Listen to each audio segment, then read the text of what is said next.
Empire.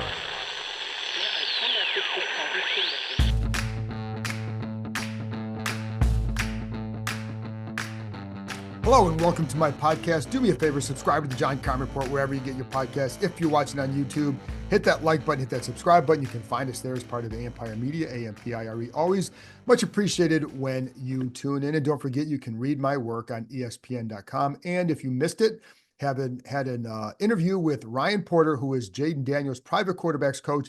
Has known him since he was 10, 11 years old. But I wanted to bring him on this week just because of what we saw Sunday night. Not just the final throw, but the entire game, playing with that rib injury and still succeeding in the way he did, habits that were formed long ago and how they're paying off now. So, go give that a watch, give it a listen.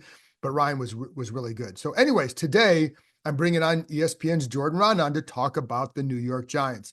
So oftentimes I don't always bring my ESPN colleagues on for two shows in the same season. But I know that some of you were rankled by Jordan's comments about the Commanders roster before the week 2 matchup. Jordan's also great. I think he's fantastic. He's a great guest, very New Yorker, but also very honest and blunt. And I love that. So anyways, wanted to bring him on to talk about what he thinks of the Commanders now and also what's going on with the Giants. They are a mess. Also, another key here, the Giants had a really good year under Brian Daboll's first year. What mistakes did they made building off that year that Washington can avoid here? So anyways, without further ado, by the way, if you want any updates on anything, I'm taping this Thursday morning. So if you need anything, go to ESPN.com, go to my Twitter feed. And don't forget, on Saturday, I will be having my 5 things I think about the Giants game. And again, for injury updates, check social media, check ESPN.com. So anyway, there you go, folks. Here's my conversation with ESPN's Jordan Raanan. Hey, it's Bram Weinstein here, voice of the Commanders, and of course, frequent guest of this podcast, the John Keim Report. I wanted to let you all know that my show, which airs at 11 a.m. to 12 p.m. on ESPN 630, is now exclusively produced by Empire Media, my company, and is going to be distributed through our network. So I'm asking you, please, if you subscribe to this show and love this show, give mine a try as well. Subscribe to the Bram Weinstein Show wherever you get your podcasts. And many of the shows and many of the elements that are in the show will be available on the Empire Media YouTube channel. We're going to talk a ton of Commanders and other DC sports. Check it out. All right, George, so before we get into the mess that has become the Giants, I know there are a lot of Washington fans who weren't as happy about your first appearance. I got to eat crow. Well, listen, I don't think a lot of people at that time figured this team would be 6-2. How surprised, from an outside perspective, at all this? Yeah, very surprised. I mean, you look at the roster. I was actually a big Jaden Daniels guy. I really like Jaden Daniels. I didn't think he had the supporting cast around him, specifically the offensive line. I thought would be kind of problematic. They've held up very well, obviously. Bobby Johnson, former Giants offensive line coach. Ironic, I heard he couldn't coach offensive line at all. He seems to be doing okay over there in Washington. And the defense overall, the secondary, which looked problematic early in the year, at least when I saw them in the Giants, somehow Dan Quinn's done a great job with that unit. That unit's held up pretty well. I mean, they don't have the big pass rusher, at least by name, anymore, right? They're not overly talented. Jonathan Allen might be their best player. He's not playing, right? He's out for the year. So you're like, wow, they've done a great job. They've won some, eked out a few games that obviously last week might have been a little fortunate. They won on a Hail Mary. The Giants game earlier in the year, they eked out, kicked a lot of field goals. Giants didn't have a kicker, but you got to give them credit. They've done a great job there. So I'll eat crow. The Commanders look like this is going to be the year. It reminds me of the Giants in 2022, where I think deep down most Commanders fans know that this team isn't great. Like, they could have a good year, but talent-wise, like, they're not like a real Super Bowl contender yet, right? Am I right to think that most people think that? Like, realize that deep down? I think of the way the season's unfolding, nobody's putting anything past what they might do because of Jaden Daniels. Right. Well, that's obviously the X factor here is Yeah. he's a stud. The Yeah. dude's a stud. Now, the reality But is so not to cut you off, but they're like, probably playing a little above yeah, what the sum is greater than the means of the parts at this point. yeah, Now, you're in a great spot if you're Washington because you could build and you're going to build around this. This is what you want to start with. Okay, we have some holes here, but we have this quarterback now. Just build around him. right. That's how you end up with a really good team. Right. And I think I would say, I think internally, that's exactly the thinking. So as you talk about, like with Dable's first year, they came in, they looked really good, looked going. What were the mistakes they made after that have kind of put them in this spot? Well, this is my whole point. They misjudged their team, right? They knew deep down that the team wasn't great. Heck, they traded off their most talented wide receiver when they were going in the middle of that season, which was Right. Kadarius Toney at that point. Like they weren't trying to make it work. They kind of knew where they were at. You know who they were starting? What's the Notre Dame linebacker who tore his knee when he came out? Jalen Smith. Yeah. From Dallas. Yeah. Remember Yeah. the middle linebacker from Yeah. Dallas? He was the Giants' starting middle linebacker that year. Like at the end, he was not the same player anymore. Like they knew they knew deep down, I think, what they were. But then when it went to the offseason, they're like, well, we competed last year. Let's just try to take 3 steps forward and make a jump. We'll trade for Darren Waller. We'll roll it back with Daniel Jones. And they've realized, okay, not everything went right the next year. They had a couple injuries. The schedule was tougher, and you got a little reality check. So you got to be. I think it's very important for the Commanders to be brutally honest with themselves.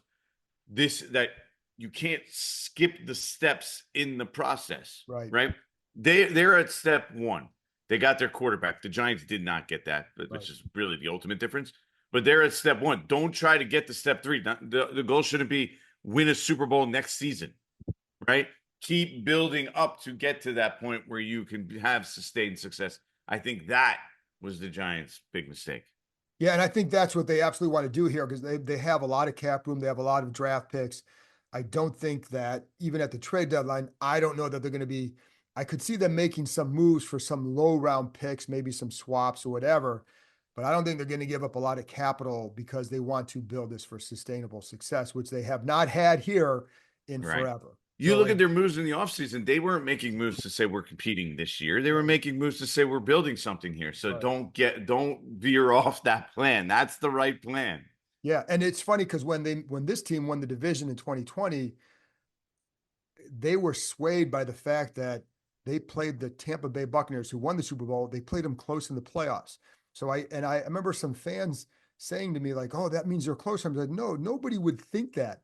And then I heard it internally. I'm like, "Oh my God, they think Yeah. that like they're screwed because if you think that was the one game that was the only thing, you've got to look at the total picture." And Now you got to so, be honest with yourself. yeah, It's hard sometimes because you want to believe you're closer than you really are, but you got to remember.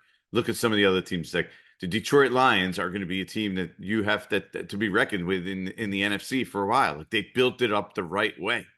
Like yeah, and they have talent all over the roster now because of that. So that's kind of what you're going to be competing with that and 49ers. You're not just like, well, maybe we're good enough. No, you have to build it up to be that good. yeah. And I think I do believe that's the plan they're taking. I don't think, I think they knew they would be better than what people thought. I still think 6-2 is a little bit above where, realistically anybody could have thought. And Jaden Daniels is a big thing, but other parts have gone well. It's the best atmosphere I've been around, but you never know, like you don't know always what that means, right? So who knows? But in New York, what the hell is going on? The usual, John. The you could start with the point that they still don't have that dude at quarterback, Right. right? I mean, Daniel Jones is in his 6th year. He is what he is. He can play okay. He's not good enough to put you on your shoulders, take you, lift you, and get you to victories, which is the difference. That's what Jaden Daniels does for Yeah. the Commanders right now, right? I mean, he can take you and lift you when you need it most and carry you, and Daniel Jones can't do that. Now, they have problems throughout the roster. The special teams has been brutal. The run defense has been brutal. They're 32nd in the league. I don't know exactly what they are after that Pittsburgh game, but they're allowing. I'm pretty sure they're 32nd in the league. That didn't change, but averaging, allowing 5.6 ish yards a carry. So that's a problem. The offensive line is now a problem again because Andrew Thomas is out. Yeah. They started some guy, Chris Hubbard. You probably barely heard of him. He was on the 40. He's a veteran, but he was on the 49ers practice squad a few weeks ago. They had a young guy, Josh Azudu, at left tackle. They gave him one game. After that was their plan all off season. They picked the guy off the 49ers practice squad, threw him in there. Alex Highsmith had 9 pressures against him. 9 in one game. Okay. So their left tackle is a huge problem. I don't even know if who they're gonna run out there this week. We're taping this on Wednesday morning, so it's early for that. So their offensive line is still not great. They have some veterans throughout, so the rest of it could be okay, but it's not super high end. And they're just not super explosive. Their offense, quite frankly, I'm trying to find the right word, and the only word is stinks. I mean, it stinks. Yeah. They're averaging under 15 points per game. The only reason they're not 32nd in that category is because the Miami Dolphins didn't have Tua for a while. And I'm pretty sure they'll pass him pretty soon too. So their offense can't score a lot of points, as we saw the first meeting right there. And Malik Neighbors, I mean, how would you describe his season? They target the hell out of him. Yeah. It's been a little up and down because he had that concussion. Right. So Thursday night, a couple weeks after they played Washington, that Washington game, he was awesome. I think you saw that. The guy can certainly play. But he had a concussion, kind of slowed him down. The offense has been sputtering. The offensive line is more problematic now without Andrew Thomas. So he's not quite getting the same opportunities. Teams are giving him different attention. And he has struggled a little bit with drops, but he's a dynamic player. He is going to be a number 1 receiver in this league. That's pretty clear. I don't think there's any doubt about that. And he's capable of having a huge game and, a little extra motivation. I'm sure it doesn't hurt. I mean, him and Jaden Daniels super close. They still talk like every day, basically. When they throw the Hail Mary, Malik Neighbors is out there, reposting on Instagram the Hail Mary because it's his buddy Jaden Daniels and telling him the ball out. So it is that, which is, by the way, super awkward. But sure, that went over well in New York. I think at this point, like, guys do that. It's a strange phenomenon. I'm sure fans do get on them for it, but that's just where we're at. Man. What's happened with Deonte Banks? Yeah. First round pick out of Maryland. You guys, some people up there might know him. Last year, good. Had an okay rookie year, showed some flashes. The problem was he got pushed into the number 1 cornerback role out of need, desperation. Didn't have anybody else at the position. And now he, I think, has this idea that he's something maybe more than he actually is. Right? And you see now multiple occasions, lack of effort. Now, it was weird because he quit on a play against the Eagles 2 weeks ago. Clearly, you know how like in practice, you can't tackle, so you just kind of run off at the end of a play and you don't hit the quarterback, whatever. That's kind of what he did. And to me, it's like those are things you get into habits of doing. And so that was the second time this year. The Giants decided not to bench him now. We're not going to bench him after that. You're still going to start on Monday night against Pittsburgh, probably because they're so shorthanded at cornerback right now. They had a bunch of injuries. Hey, can we really afford to bench him, sit him? No. But guess what? He goes, they don't like what they see from him early. They pull him in the middle of the game. Now, Deonte Banks is on the bench for the rest of that Monday night game, the final 2.5 quarters against the Pittsburgh Steelers. Now, Brian Dable said they can't give up on him. He's a first-round pick from last year. They need him. They need him desperately. They don't have much at the position. Now he's going to be back on the field. They're hoping super motivated, but they were hoping that last week. And his tackling against the Pittsburgh Steelers, while not lack of effort, just wasn't good. But I think that's kind of who he is. And I think the Giants are finding that out. And they need him to play at a much higher level because really around him, they don't have that much. Do you think, I know this, we're taping, like you said, taping it Wednesday. Is Tracy, you think Tracy, the running, what's his status for this week? Yeah. He's pretty good. He's been good. He's certainly worked his way and earned the starting running back role. He's clearly ahead of Devin Singletary at this point. who's like a bit player. It's Tyrone Tracy's show if he's healthy. But when you have a concussion, you never know. We'll have to see how it plays out. He's got to pass each step. Probably won't know till Friday, Saturday at the earliest. I mean, the key to that is always watch on Thursday. You have to at least get to basically a limited practice on Thursday. If you don't get to a limited practice on Thursday, it's a pretty good sign that you're not going to play this week. Right. Thibodeau, without him in there, what's been the fall off? Azeez Ojulari has 6 sacks this year in that spot now. So he's actually played really well as a pass rusher. The fall off is he's not as good a run stopper. And I told you about the Giants' run stopping problems before. Not that it's him. They have other problems. Their biggest problem, by the way, like I mentioned before, Deontay Banks, is their edges and the cornerbacks. Like that's where teams just exploit them either there or right up the middle. They don't have anyone else aside from Dexter Lawrence. That, they don't have the depth there, I should say. But so that is what they lose with Azeez Ojulari. But he might actually be a better pass rusher, straight bend pass rusher than Kayvon Thibodeau. So not losing that much in that area, I would say. Do you think is he a guy that at the trade deadline, if it keeps going south, that they would get rid of just because they have 2 other high-priced guys there, or what do you think? Well, the thing is, he's a free agent at the end of this year. So it is something they should consider. I do think so. Darius Slayton is another one they should consider. They have Kayvon Thibodeau behind, coming back eventually. So that kind of makes sense. But you need pass rushers in this league. The problem is, are they really going to re-sign Azeez Ojulari? He's got 6 sacks already. If he gets between 8 to 10 sacks, there's someone in the league that's going to want to take a gamble and bet on that talent, right? Sure. Teams need guys who can get after the quarterback. The Giants, it's tough for them because they're eventually going to have to invest in Kayvon Thibodeau. And they're already heavily invested, close to $30 million a year in Brian Burns. So it's probably unlikely they're going to be able to invest in that. And if you're Azeez Ojulari, hey, you're this close. You're 9 games right now from getting to free agency with a possible double-digit sack year.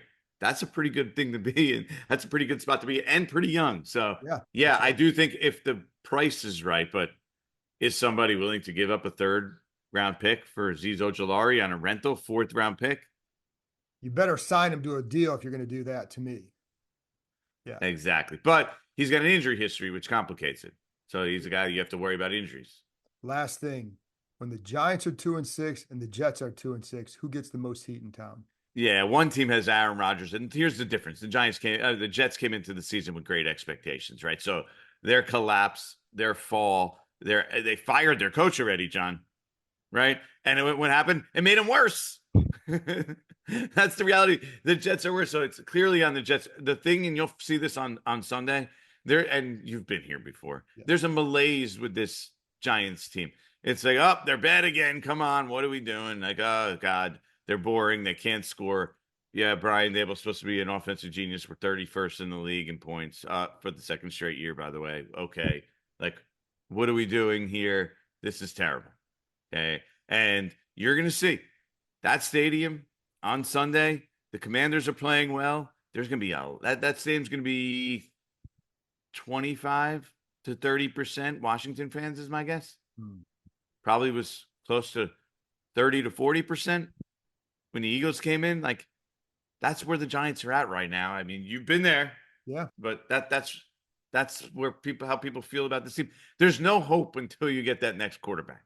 Jaden Daniels has breathed so much life into this, not just the franchise, but the fan base. It's remarkable how in 8 games, how much it's turned. Because I mean, the Giants need that in the worst way, and I need that in the worst way. I was telling people that the other day. It's like, for covering this team, like I need them to draft a quarterback in the worst way. We need just because we need that hope. We what it's like. You see what it's like. People want to know what's Jaden Daniels doing this week. Is he going to play? Which, by the way, how healthy is he? Healthy enough. If you could throw that Hail Mary, you're good enough. That's good to go. Yeah, he's 65 yards in the air on a Hail Mary healthy. That's how he is. But you're right. Like, we've both covered this for a long time, and to cover someone who actually it's fun to watch an offense. I'm not always sure how to process it still because it's been so long that I mean, I was looking up, like, they averaged 20 points or less for like 6 straight years, something like that. It's been brutal. And most of the time I've covered this team, they've had bad offenses. It's brutal. 2019, Daniel Jones actually stepped in, and if you go look at some of his first few games, you're like, wow, this is going to be exciting. Yeah, So one of them was felt here it for like a minute. Yes. He threw 5 touchdowns against the Commanders in a game in his rookie year, I believe it was. Yeah. And he was, might have been the best game of his career, by the way. And then here we are. So, but Yeah. anyways, it is. I'm not saying that's what it's going to be like with Jaden Daniels, Commanders fans. No, I'm not at all. I'm a big Jaden Daniels Yeah. guy. I thought he was a stud coming out. The Giants loved him. I think that, that was the guy that ultimately they kind of eyed, and they're like, oh, can we get him? And then they found out real quick that wasn't. Yeah, no, there was no chance of that. No And that's chance. the problem.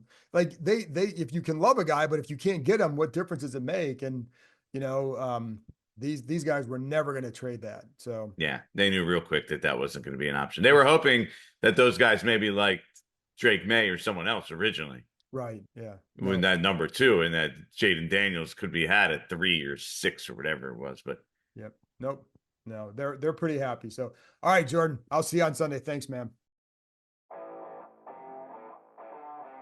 That's it for this episode. Thanks to Jordan for joining me, and thank you, as always, for tuning in. I'll be back on Saturday with my 5 things I think about the Giants, or not just about the Giants game, because most of it's going to be about Washington. I talked to Johnny Newton about strides that he made, about the communication in the defensive secondary, and more. So join me for that, and we'll talk a little bit about the Giants game, things I learned after watching them on tape this week. Talk to you next time.